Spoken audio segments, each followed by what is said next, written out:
여유증의 진단은 그렇게 어렵게 생각하실 필요 없고요. 쉽게 말해서 남자분들이 자기 가슴 주변에 원치 않은 봉긋한 조직이 있는 경우에는 넓은 의미에서 전부 여유증이라고 할 수 있습니다. 특히 이런 경우에 체중이 많으셨던 분들이 체중이 줄고 체지방이 줄었지만 가슴이 특별히 유난히 남아있는 경우나, 아니면은 전체적으로 마른 체질인데도 불구하고 가슴 주변에만 뭔가 봉긋하게 살이 있는 경우, 이런 경우에는 수술적인 방법 외에는 현재의 상태가 좋아지기가 힘들기 때문에 이런 경우에는 특히 상담을 받아보시는 것이 좋습니다.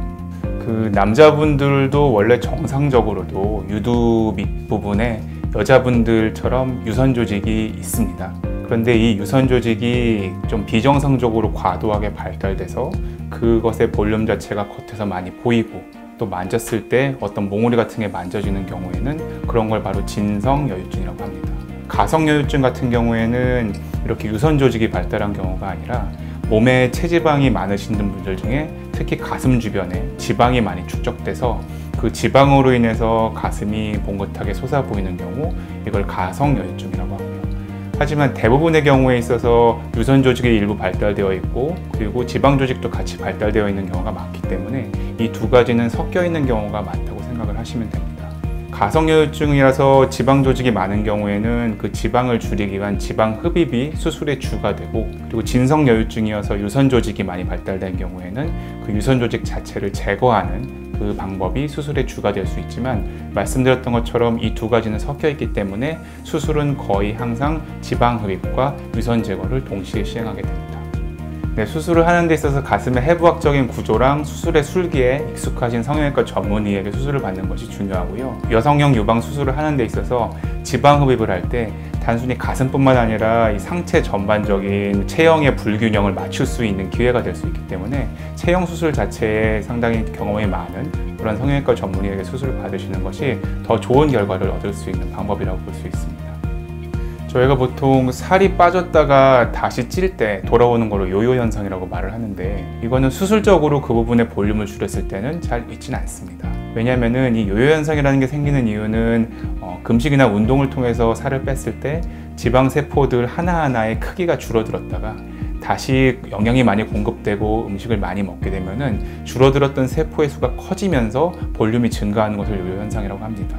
근데 수술적인 방법으로 지방을 줄였을 때는 지방의 크기가 줄어드는 게 아니라 지방의 세포들의 숫자 자체가 줄어들기 때문에 다시 체중이 증가하고 지방의 크기가 커진다고 해도 절대적인 수 자체가 줄었기 때문에 요요 현상, 그 체중 감소에 오는 요요 현상처럼 그런 볼륨의 증가는 오지 않습니다.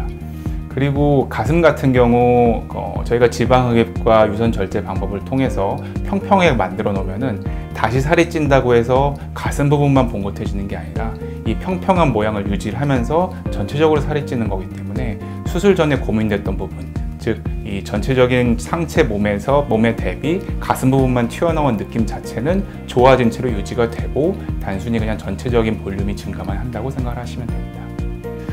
수술을 하시게 되면은 감각이 100% 유지가 되신다고 말씀드리긴 조금 어렵고요. 일단 수술 직후에는 주변에 붓기도 있고 여러 가지 안에서 흉터 조직 같은 것들이 생기면서 전체적으로 수술을 받은 가슴 부위가 좀 멍멍해지는 현상이 생기게 됩니다. 하지만 이 가슴의 신경이라는 것이 수술을 통해서 완전히 잘리거나 제거되는 것이 아니기 때문에 이러한 감각 조화 부분은 수술 후 3개월 혹은 길면 6개월 정도가 지나면서 점차 회복돼서 보통 95% 이상이 회복된다고 이렇게 알려져 있습니다. 또 유륜 부분이 수술 후에 들어가 보이는 가장 큰 이유는 앞서 말씀드린 것처럼 남성분들의 경우 누구나 유륜 바로 밑에 정상적으로 유선 조직이 그 부분을 받쳐주고 있습니다. 그런데 이 수술을 하는 데 있어서 너무 과도하게 유선 조직을 제거할 경우에는 주변에는 정상적인 조직이 있는데 유륜 바로 밑부분에 유선 조직이 사라지면서 그 부분이 꼭 분화구가 파이듯이 움푹 들어가 보이는 현상이 생길 수 있습니다.